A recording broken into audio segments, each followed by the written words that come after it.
Wadimor, tentu sarung kita.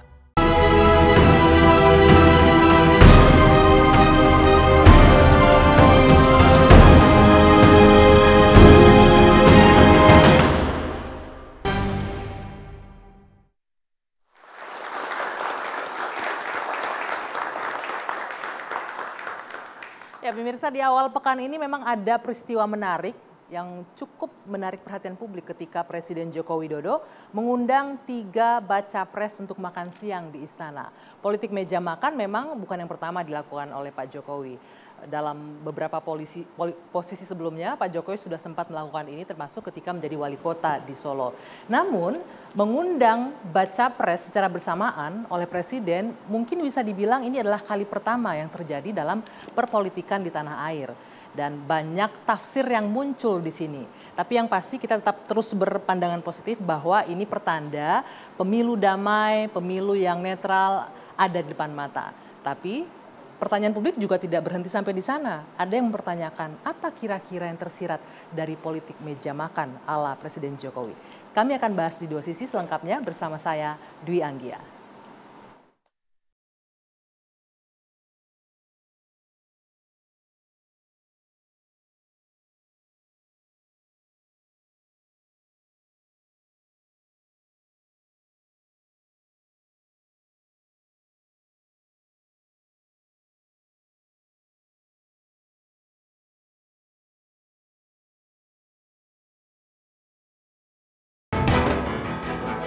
Dan juga saya minta jangan sampai memihak dan juga pastikan ASN itu netral. Kalau nggak diundang kita jarang bisa kumpul ya. Begitu. Jadi beliau juga berharap suasana bagus dan kita juga berharap suasana baik. Kami sering bertemu dengan banyak orang-orang yang sayang pada Pak Presiden. Dan mereka-mereka yang sayang ini menitipkan pesan untuk Bapak Presiden bisa menjaga netralitas. Dan beliau orang baik, insya Allah juga akan mendukung sistem demokrasi yang baik. Yuk kita jaga bersama-sama pemilu ini damai, para aparaturnya betul-betul imparsial, semua bisa berjalan dengan fair.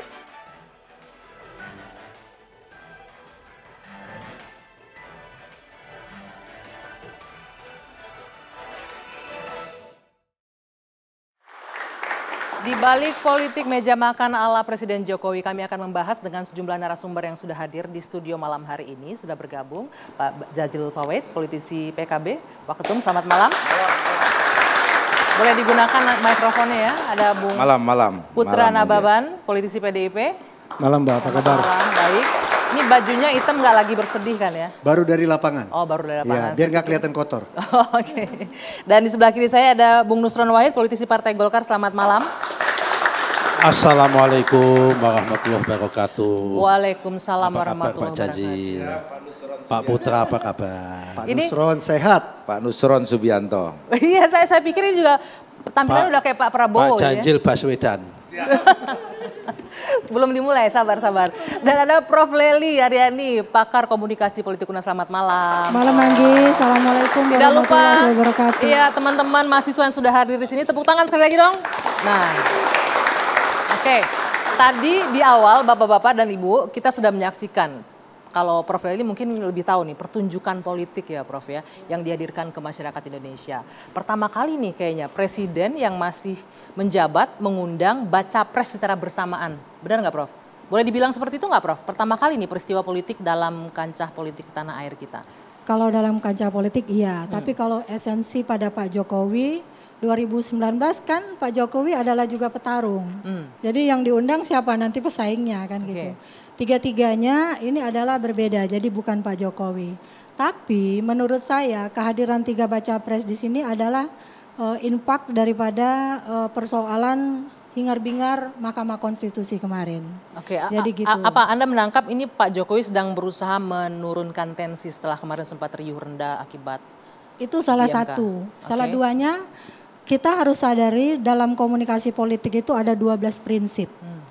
Salah satunya adalah komunikasi politik itu baik simbol-simbolnya berlangsung dalam berbagai tingkat kesengajaan. Jadi kesengajaan berarti sengaja diundang, termasuk mungkin pakaian yang dikenakan, posisi duduk dan lain-lain dan sebagainya. Nah, yang tadi saya bilang bahwa ini adalah impact daripada persoalan carut marutnya yang dibisikkan rakyat mungkin kepada Pak Jokowi entah lewat medsos, entah secara langsung atau tidak, ada dugaan bahwa ada keterlibatan Pak Jokowi dalam penyelesaian kasus di MK. Nah, tuduhan itulah yang mungkin mencoba dinetralisir sehingga bentuknya menjadi terlihat netral. Tapi sebentar, bentuknya menjadi terlihat netral, artinya Anda mensinyalir ini sebenarnya nggak netral-netral ya, amat berusaha gitu. untuk diperlihatkan secara netral. Tapi nanti itu berkelindang sangat panjang. Misalnya ada tuduhan orang, apakah mungkin seorang bapak tidak akan mendukung anaknya? Itu persepsi publik, tidak salah juga. Tapi bisa juga salah kan, seperti itu. Nanti Bang Nusron pasti akan bilang salah gitu ya. Esensinya komunikasi politik yang dihadirkan lewat meja makan itu bisa dipersepsikan macam-macam. Dulu ketika Pak SBY diundang misalnya, kenapa makanan yang disajikan berbeda dari yang diundang sebelumnya? Kenapa ketika Pak SBY cuma risoles misalnya waktu itu? Perdebatan publik menjadi lebih menarik ketimbang yang ingin ditampilkan oleh Pak Jokowi sendiri. Tadi Anda sempat menyinggung ini Prof, soal posisi duduk juga bahkan dikomentari oleh publik, menimbulkan banyak persepsi. Kalau Anda sendiri menangkap apa sih dari posisi duduk ini? Iya, tadi Anggi juga udah nanya nih sebelum kita masuk ya. Jadi kenapa Anies duduknya di depan, sedangkan yang lain ada di samping. Kalau dari lihat dalam bahasa tubuh, sebenarnya di depan itu menunjukkan adanya konotasi defense atau kompetitif. Jadi ada perasaan orang yang masih belum merasa nyaman sebenarnya. Kita tahu bagaimana positioning jarak komunikasi politik antara Anies misalnya sama Pak Jokowi sendiri. Jadi itu terlihat entah disengaja atau tidak ya. Tapi tadi saya bilang prinsipnya komunikasi politik itu berlangsung dalam berbagai tingkat kesengajaan. Jadi ada tingkatannya, sengajanya dalam level berapa? Level A, B, C, D. Nah ini level yang mana? Itu hanya Pak Jokowi yang tahu ya, disengaja atau tidak. Saya mau ke Pak Jazilul. Pak Jazilul, tadi disebutkan menyiratkan ini defense nih antara Pak Jokowi dengan Pak Anies gitu loh, posisinya berseberangan. Terus kemudian tadi Prof Lely menyebutkan ini berusaha untuk menetralisir kondisi lah yang sempat terjadi riuh rendah kemarin. Benar begitu? Saya sependapat dengan Prof Lely tadi bahwa meja makan itu erat hubungannya dengan meja hakim MK. Meja makan loh yang kita bahas. Iya, meja. Kenapa Anda melihat itu erat dengan meja hakim MK? Kalau meja hakim MK berujung ke Mahkamah Kehormatan MK. Kalau meja makan nanti ujungnya siapa yang cuci piring. Ya, kan begitu. Artinya bahwa memang makan siang itu bagian dari melepas ketegangan. Di mana banyak sorotan negatif terkait dengan putusan MK yang memberikan karpet merah kepada sang putra. Nah, makan siang memang sering dilakukan oleh Pak Jokowi, bukan hanya ini saja. Tetapi bahwa kesan untuk menetralisir keadaan itu lebih kuat dipandang oleh publik. Meskipun publik juga akan setengah-setengah untuk melihat, karena apa? Ternyata sosok yang dulu sangat merakyat, yang dianggap citranya sangat sederhana, kuat dan merakyat, ternyata tidak sederhana, elit, dan sekarang malah membuka karpet munculnya nepotisme di politik. Munculnya nepotisme politik, sebentar, tahan dulu sebentar. Bung Nusron, ini berarti calon dari Anda disebutkan tadi ini terlahir karena adanya nepotisme politik tadi kalau saya tangkap dari Bang Jazilul. Nah, nepotisme politiknya itu dari mana?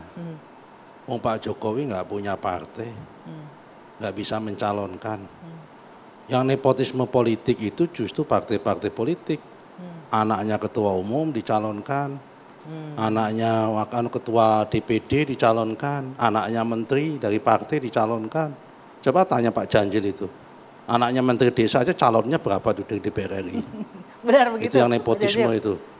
Sekarang persoalannya kecuali dari mana dia bisa mencalonkan Pak Jokowi kalau dikatakan nepotisme.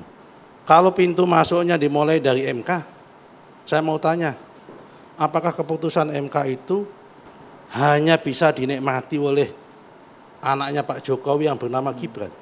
Semua anak muda bisa. Semua anak muda bisa yang menjadi kepala daerah.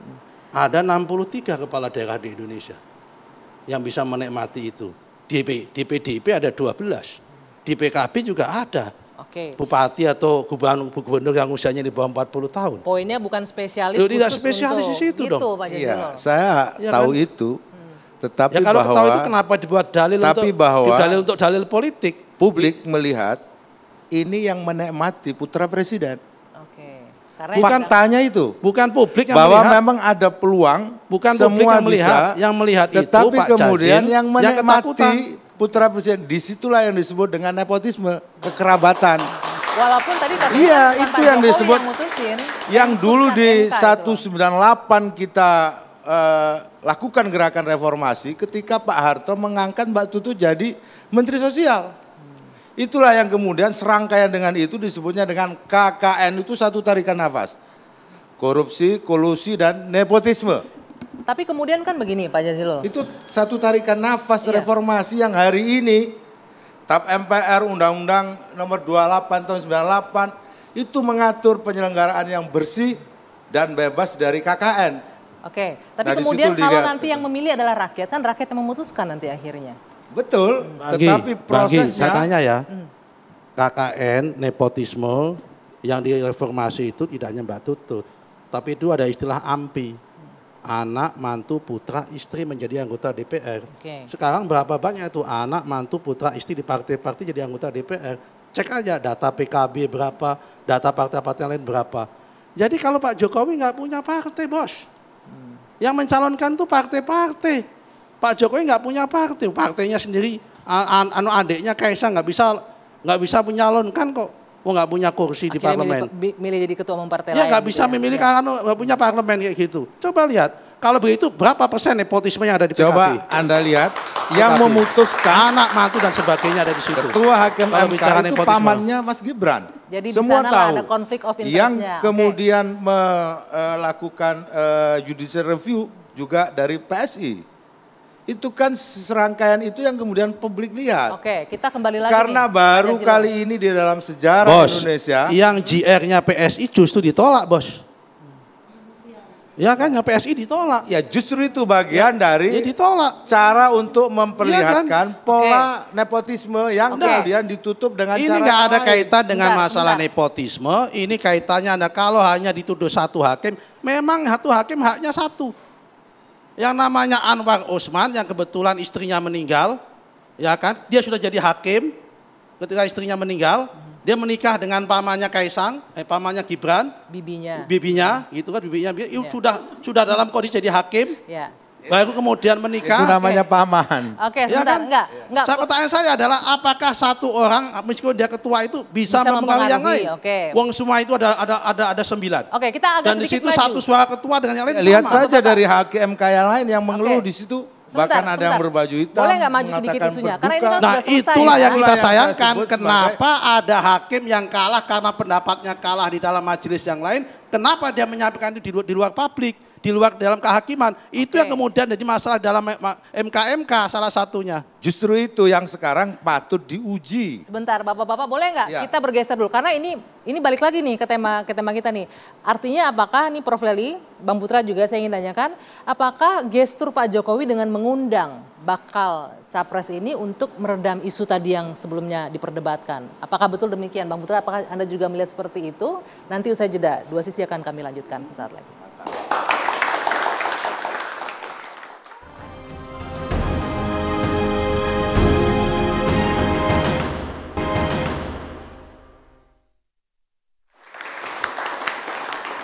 Oke, kita lanjutkan.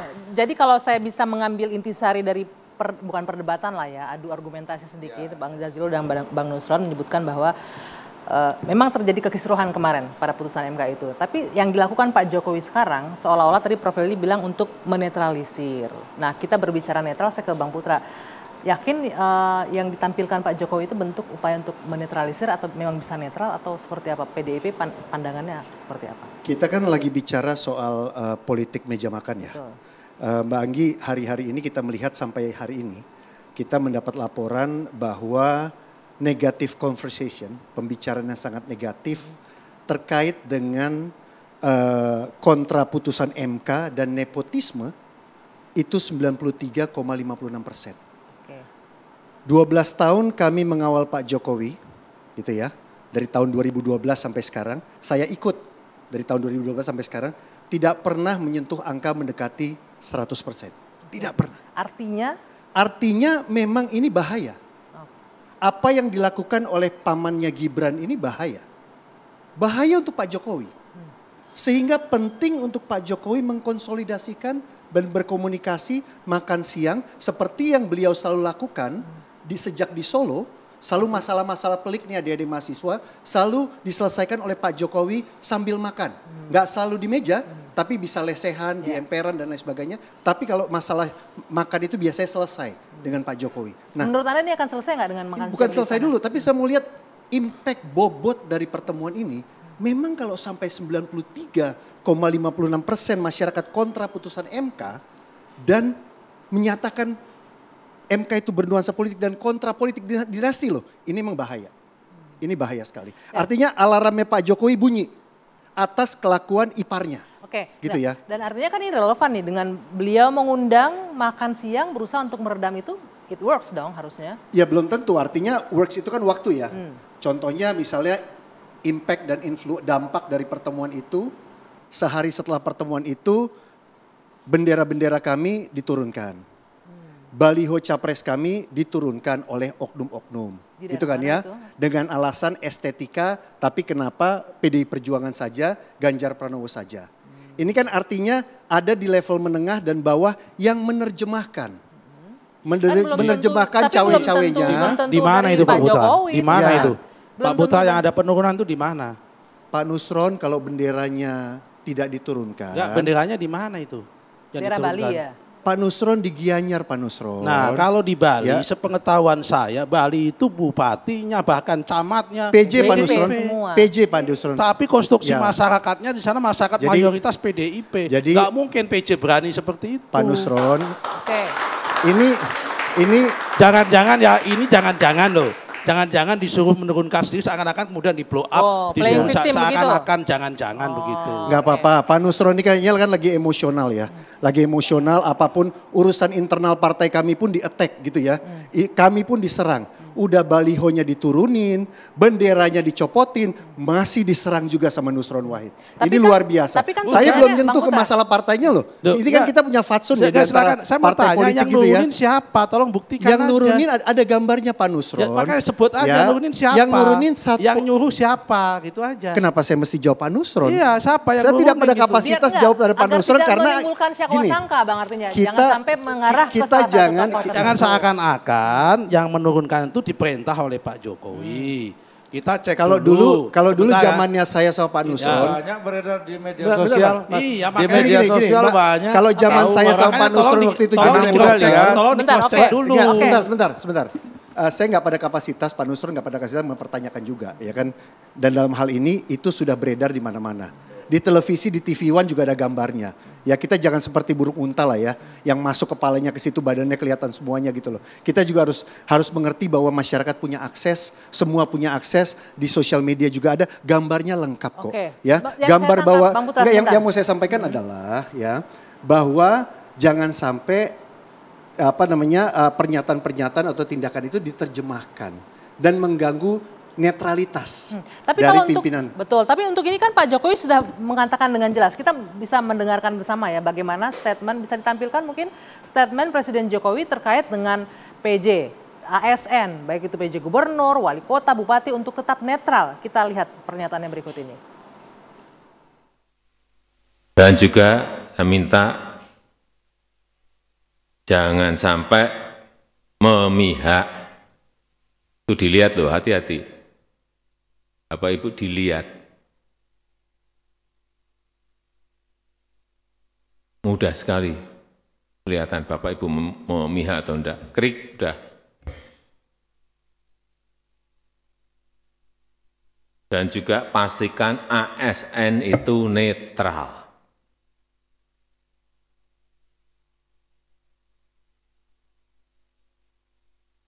Yang terakhir, menjaga kerukunan di tingkat bawah.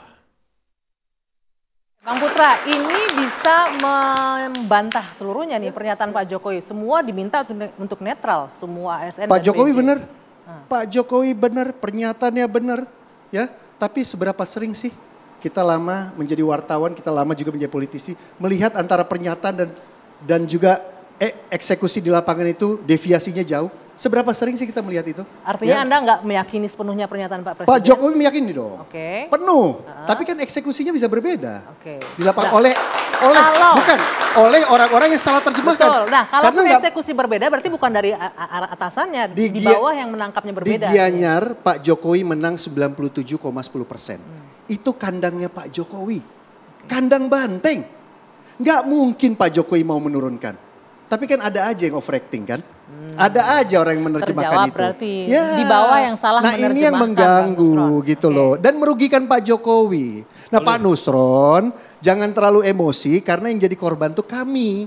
Bukan partainya Pak Nusron. Jangan udah jadi korban makin diinjak-injak supaya kita kelihatan berdebat gitu loh. Gak usah gitu-gitu amat gitu Saya loh. mau meluruskan Iya. aja ya. Ya, Data udah membuktikan 97% di situ adalah kandangnya Banteng. Banteng. Oke. PJ. Mbak tahu nggak syarat untuk mengusulin PJ? Pertama 3 usulan diusulkan oleh anggota DPRD kepada gubernur. Pimpinan DPRD-nya pasti mayoritas anggota DPRD-nya pasti PDIP. Kemudian gubernurnya PDIP yang mengusulkan. Berarti dengan demikian PJ-nya pun orang-orang yang sudah diseleksi oleh teman-teman PDIP. Artinya kalau kemudian ada oknum-oknum pendukungnya Pak Jokowi menurunkan bendera baliho-balihonya Pak Ganjar dan sebagainya, kami nggak yakin, kami kan nggak punya basis di sana. Basis Bangke, ada gium di pesantren. Oke, apa itu? Lisanul hal afsahu min lisanil maqal. Yang artinya- Tindakan itu lebih bisa dipercaya daripada omongan. Oh. Jadi sebenarnya di dalam politik selain statement itu apa yang disebut dengan tindakan. Nah disitulah publik bisa menilai sesuai nggak antara statement dengan tindakan. Kira-kira itu yang disebut oleh Pak Putra tadi. Bahwa deviasi itu seringkali terjadi. Termasuk juga ketika instruksi ke bawah. Itu kadang berbeda penerjemahannya. Namun publik melihat tindakannya dibanding dengan statementnya. Karena tindakan itu, contoh itu, teladan itu, kegiatan itu lebih afsoh, lebih jelas dibanding dengan hanya omong-omong. Begitu. Kalau statement itu biasa. Statement istilah orang Jawa statementnya pagi tempe, malam dele. Dele gitu bisa Bener juga nggak kalau tuh? Saya bukan statement. orang Jawa Iya. jadi nggak ngerti benar tapi Kira-kira ya. Pagi begitu. tempe malam dele gitu. Tapi apakah Anda menafsirkan itu dari pernyataan Pak Jokowi begitu? Kenapa? Apakah Anda merujuk itu, nge-reverse itu ke pernyataannya Pak Jokowi? Saya hanya ingin memaknai apa yang disebut oleh Pak Putra tadi, apa yang terjadi di Gianyar itu adalah fakta, bukan statement. Oke, tapi barangkali Bahwa kan kemudian bisa begini. tidak ditemukan siapa oknumnya, itu soal yang lain.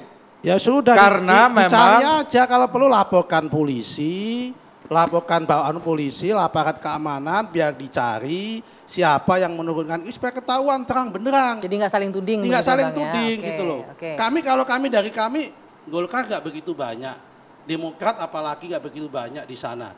Kemudian PAN juga begitu banyak di Bali, nggak berani mesti dengan konstruksi masyarakat di sana. PSI apalagi di sana kayak gitu, ya kan? Terus instrumen kami untuk berani sepede itu dari mana, ya kan? Kalau toh PJ tanyakan PJ-nya. Karena PJ-nya apa? Yang merekomendasikan tadi saya sampaikan, yang merekomendasikan adalah DPRD mayoritas PDIP. Kemudian PDIP, yang mengusulkan adalah gubernurnya PDIP. Saya kira begitu. Kita ini punya fatsun ya, punya beretika dan kita di DPR. Saya di DPR nggak lama, Pak Nusron lebih lama, gitu ya.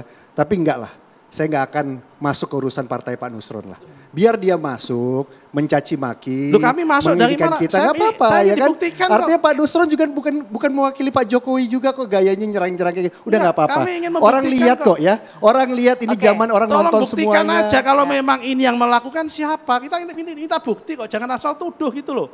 Seakan-akan kalau ada itu tuduhan ke kita dan sebagainya.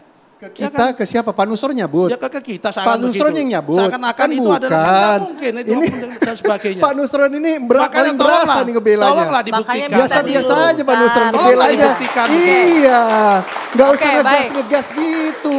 Udah kayak yang paling ini aja mewakili Makanya tolong dibuktikan. Oke, Gitu loh, biar makanya. menghindari syakwa sangka, Ya. dicarilah siapa. Ya, Tapi katanya Ibu sudah banyak Anggi, beredar Ibu Bang Anggi, Nusron videonya kan ya. ditayangin di TV One kan, ya udah. Jadi TV di One situ. ada videonya kan, ya udah. Makanya, nggak usah Bang Anggi, dipojok-pojokkan ya, lagi. Tayangkan, Ya. kita bawa ke polisi, suruh usut, silakan diusut siapa yang melakukan Dilaporkan, itu, dilaporkan. ya, tempuh jalur kita hukum. terbuka Oke. supaya fair, Oke, saya supaya mau- terbukti bahwa Pak Jokowi netral apa tidak. Oke. Aparatnya dari mana, Ini- siapa yang suruh baik. dan sebagainya. Ini belum tentu ada hubungannya dengan Pak Jokowi netral. Makanya kan Pak Nusron jangan bawa ke sana. Lah kan ini pasti ASN yang Ini Pak dituduh. Nusron Katanya tadi Satpol PP ya kan? yang Ya, mengatakan ya. gambar Oke, saya mau ke begitu, Prof Leli, tunggu kita ya. sudahi ini karena nggak akan berakhir nih kalau debat-debat begini. Prof Leli, ini Kalau politisi ngomong kayak gitu, Ngi. saya minta Biasa. pandangan Prof Leli tapi usai jeda ya, kita harus jeda dulu. Nanti bagaimana melihat tadi kalau Pak Zazilul bilang ini nggak mungkin bisa antara omongan dengan action itu deviasinya terlalu jauh. Apakah benar begitu? Nanti usai jeda kita lanjutkan, dua sisi sesaat lagi.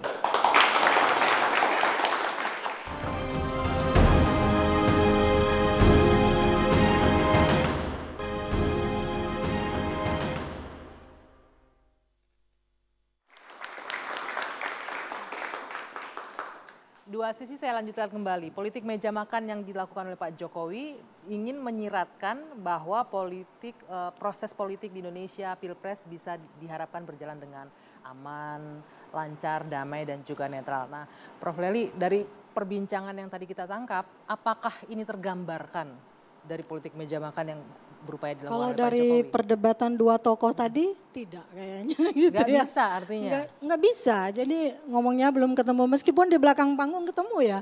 Lucu-lucuan jadinya bahkan. Jadi gini, apa yang ditunjukkan, diucapkan oleh Pak Jokowi yang dianggap oleh Kiai Jazilul tadi apa? Pagi tempe, sore dele. Sore dele. Ya. Langsung spesifik Pak Jokowi karena Ya, banyak tokoh makanya. yang lain bisa gitu. Tapi gini, kemarin di hadapan para PJ Gubernur, Bupati dan Wali Kota kan Pak Jokowi bilang, Anda akan dievaluasi oleh Mendagri 3 bulan sekali, tapi oleh saya setiap hari. Kalau dinamika yang terjadi kemarin diasumsikan, karena politik itu kan penuh dengan prejudice. Ya, politik itu yang terjadi. Kalau itu diasumsikan oleh PJ, siapa PJ-nya? Pak Jokowi dengan sangat mudah. Tadi Pak Jokowi bilang, mudah bagi beliau untuk memanggil karena itu terdeteksi sekian, tolong diganti dia. Misalnya seperti itu. Itu salah satu yang diupayakan sebagai tindak lanjut dari politik meja makan. Sebenarnya itu yang bisa dilakukan oleh Pak Jokowi. Sehingga perdebatan bahwa kemudian merusak suasana hati kandang banteng, Pak Jokowi itu masih kadernya Banteng ya Bang Putra ya? Masih kan? Pak Jokowi masih kadernya Banteng. Setahu saya Pak Jokowi masih berKTA seperti saya, Bu. Nah, Ya. karena itu kan mudah bagi dia untuk membela partainya atau untuk menunjukkan keadilan. Tapi kan Dengan harusnya Pak Jokowi nggak lakukan itu, dia berusaha netral barangkali, Prof. Jadi tidak, kalau ada pembelaan. asumsi semacam itu, apalagi itu adalah suasananya akan berdampak pada positioning dia yang dianggap tidak netral. Penurunan bendera itu membuat orang menganggap seolah-olah ada campur tangan Pak Jokowi, padahal kan belum tentu. Padahal sebenarnya yang dibawa itu ABS, asal Bapak senang gitu. Kalau pimpinannya Ibu senang, asal Ibu senang. Nah, gitu. jadi ini yang disebutkan oleh Bang Jazilul nih, antara pernyataan dengan deviasinya nanti terlalu jauh akhirnya ke bawah kan, artinya bisa jadi yang di bawah saja yang salah menerjemahkan Iya, tapi artinya. Pak Jokowi bisa melakukan tindakan itu karena beliau mengevaluasi setiap hari.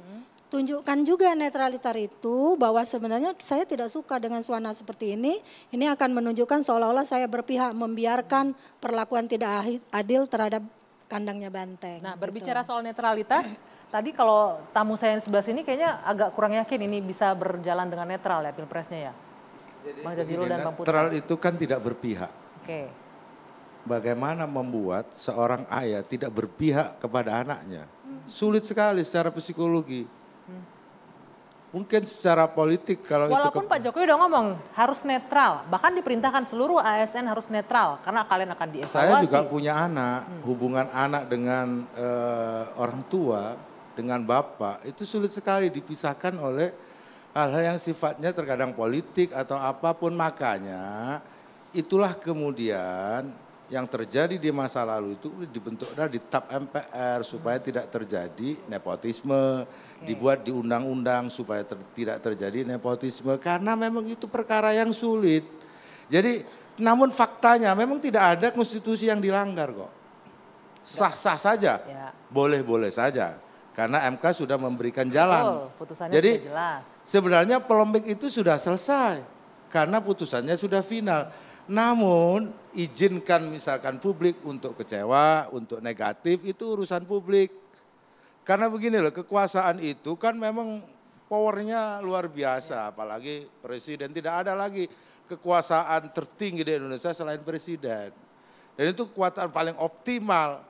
Jadi saya menangkap ada kekhawatiran begitu ya dengan posisinya Pak Jokowi ini berarti. Walaupun ya, sudah disampaikan pastinya netral. kalau pasangan Amin yang selama ini dari track record kami sejak pendaftaran, sejak ini kan selalu ada ganjalan-ganjalan. Tapi selalu bukan dari ada, pemerintah kan ganjalan-ganjalannya memang ada kasus-kasus. Justru itu yang kami rasakan. Kami tidak menuduh siapa-siapa. Tapi kemudian alhamdulillah Amin menjadi pendaftar pertama. Kira-kira begitu. Dan artinya berjalanlah demokrasi ini. Nah, di kesempatan itu pula kemudian muncul putusan MK yang kemudian publik seperti disampaikan oleh Pak Putra tadi kan, sentimen negatifnya tinggi. Karena apa? Bukan karena melanggar konstitusi, ini perkara etik. Tidak ada konstitusi yang dilanggar. Kalau ada konstitusi yang dilanggar, makanya mungkin Pak Masinton kemarin untuk ditarik ke mana hak angket untuk melihat apakah ada konstitusi yang dilanggar kan gitu. Tapi menurut sepanjang yang kami tahu ini murni persoalan etik karena urusan keluarga, urusan nepotisme itu dimulai dari urusan etik. Baik, Bang Putra, kalau tadi Bang Jazilul menyebutkan nggak yakin ini akan netral. Kalau Anda dan partai koalisi gimana? Kalau saya sih merasa Pak Jokowi yakin netral ya. Karena Pak Jokowi itu udah bersama kita tuh lama sekali.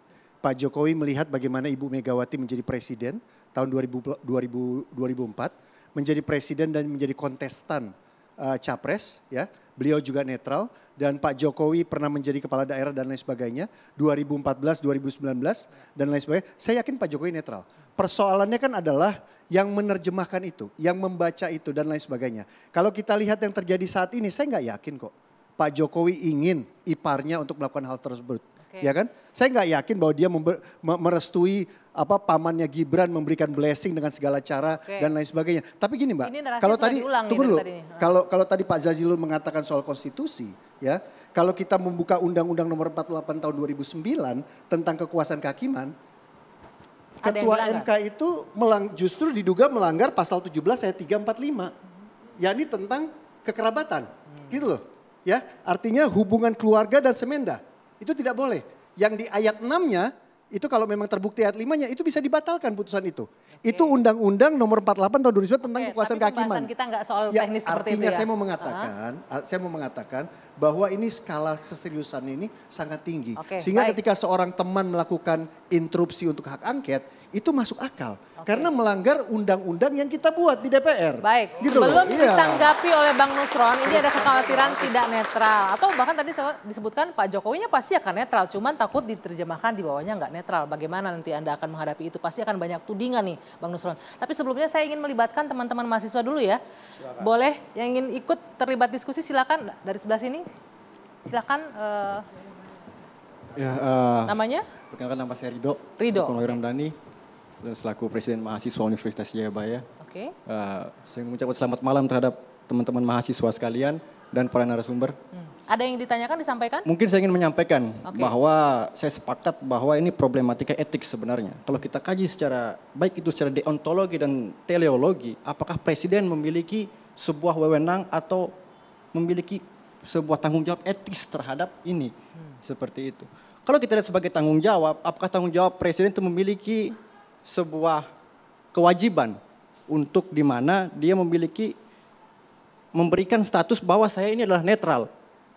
Karena kan ini merupakan akibat dari di mana kelakuan yang dia lakukan sebelumnya. Sehingga muncul perspektif-perspektif daripada baik itu masyarakat dan sebagainya.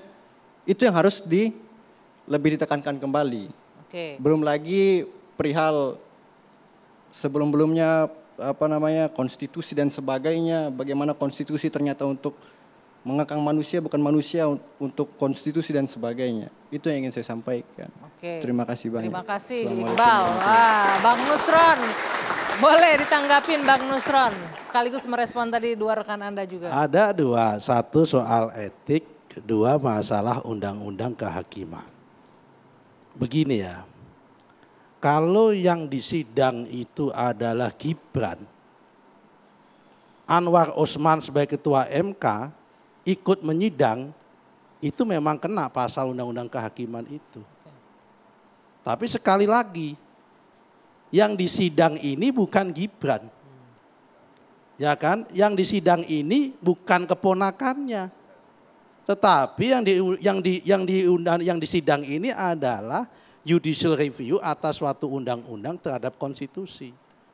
Dan yang diuntungkan atas keputusan itu adalah bukan Gibran semata. Jadi tidak ada konflik of interest di sini. Bagaimana 63 orang yang menikmati keputusan itu dianggap hanya satu orang konflik of interest? Tapi fakta bahwa yang terdampak adalah ponakannya hakim. Yang terdampak banyak. Tinggal masalahnya yang banyak itu bisa meraih kesempatan itu apa tidak? Oke. Ya kan, masalahnya hanya di situ. Nggak mungkin, kenapa Prof? Ya kan? Iya, karena dia tidak punya relasi kuasa. Oke. Nah, kalau nggak mungkin, mohon maaf saya belum selesai. Ya kan? Nah, saya nanya tadi. Mohon maaf saya belum selesai. Mohon maaf ya. Berarti itu tidak bisa menjadikan dalil hukum. Karena namanya akses kuasa terhadap satu orang itu nggak bisa menjadi dalil hukum. Dalil hukum itu adalah fakta yang jadi masalah gitu. Yang kedua adalah masalah etik. Ya kan, etikanya kita mau meletakkan di mana? Yang namanya jabatan presiden, meskipun dia itu adalah seorang bapak, itu ada satu entitas yang terpisah dengan seorang calon wakil presiden, apa itu dengan calon presiden. Oke. Kalau begitu saya mau katakan, ya kan, kalau misal, ya kan, dengan dengan Pak Ganjar, di mana Pak Ganjar dulu adalah atau dengan siapa, Pak Anies, dulu adalah gubernurnya bawahannya presiden, dia juga punya kedekatan juga. Tapi kan beda nih entitasnya, walaupun tadi ya disebutkan beda, sama-sama punya unsur kedekatan. Ayah anak kedekatannya. Jangan ditarik dengan... pada masalah wilayah psikologis. Anak itu kalau di rumah, ketika di publik itu hubungannya berbeda. Artinya Anda tetap meyakini bahwa Pilpres ini akan berjalan dengan netral. Begini ya, kami itu kepikiran untuk tidak netral aja nggak ada. Oke. Gimana? Yang kedua, tolong ajarin kami untuk caranya nggak netral tuh gimana, saya nggak paham. Oke, kita lanjutkan nanti. Nggak bisa, nggak ngerti loh Bang Jazilul. Kepikiran aja nggak, apalagi bisa melakukan. Barangkali kalau bapak-bapak itu bisa melakukan, tolong ajarin kami. Pinternya Pak Nusron bermain kata-kata. Oke, nanti kalau gitu. Padahal memang fakta yang ada kan sudah jelas. Fakta ada yang disebut oleh mahasiswa tadi. Secara etik tidak pantas dan tidak patut. Oke, tidak itu pantas dan tidak patut. Iya, itu bagian dari norma yang ada di dalam undang-undang. Oke. Undang-undang apa Pak? Kepatutan dan tidak kepantasan itu. Asas penyelenggaraan negara yang bersih dari KKN ya. itu berasas kepada keadilan, begini, Pak, kepatutan, kesusilaan. Sebentar, saya izin di ya. mana seorang Ya. di situ kerabat Pak Nusron ya, itu betul. menjadi bagian yang betul. di situ disebut. Oke, izin Pak ya. Izinnya nanti boleh saya jeda dulu sebentar. Boleh. Saya hanya mengutip Usai Pak jeda. mahasiswa tadi. nanti saya jawab, Pak. Usai jeda nanti dijawab. Dua sisi akan kembali sesaat lagi.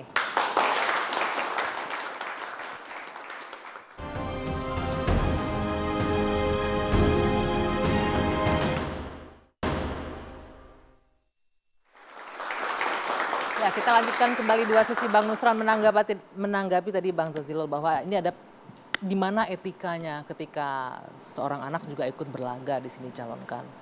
Loh, masa anak nggak boleh ikut berlaga?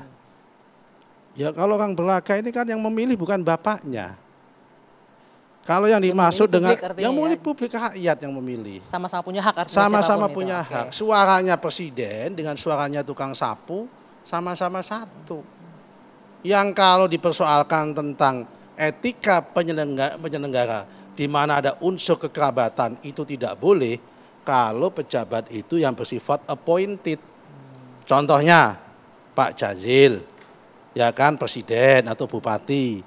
mengangkat istrinya menjadi kepala dinas, mengangkat anaknya menjadi kepala dinas, sifatnya appointed, itu baru sebut dengan nepotisme. Ya kalau ini masalah pejabat yang sifatnya elected, ya kan dia dipilih oleh rakyat yang memilih, yang memutuskan. Ya kalau memang ada mandat dari rakyat itu, ya nggak ada soal. Termasuk anaknya Pak Jazil, anaknya bos-bosnya Pak Jazil dicalonkan jadi anggota DPR. Jangan menghina Pak ya Presiden. Kan? Itu Presiden dengan tukang sapu jauh bedanya. Loh, suaranya satu ketika pemilu. Beda, itulah yang disebut dengan etik di situ. Loh, inilah. Kalau anak tukang sapu sih nggak ada soal karena nggak punya perangkat kekuasaan. Ini beda. Jadi itu soal hak memilih iya, tetapi di dalam TAP MPR dan Undang-Undang 28 itu jelas di situ dibatasi supaya tidak terjadi yang disebut dengan KKN. Karena soal kepatutan biarlah menurut saya publik lah yang menilai. Karena memang tidak ada konstitusi yang dilanggar. Rasa-rasanya kesusilaan biarlah publik, kepantasan biarlah publik. Gitu. Bang Anggi, ketika saya tadi Pak Mas Jazil ngomong saya nggak pernah mencela deh. Ya, silakan, saya kan belum selesai gitu ya. Mohon maaf Pak Jazil ya. Ya Ustadz Jazil ya mohon maaf ya. Ya kan. Ini udah mau habis nih, cepetan. Ya, saya kira tolong kita bedakan mana jabatan yang elected, mana yang jabatan appointed. Itu aja kuncinya. Kalau memang contoh di Indonesia ini banyak anaknya lurah di kepala desa, ya kan? Kemudian anaknya lagi ikut calon lurah.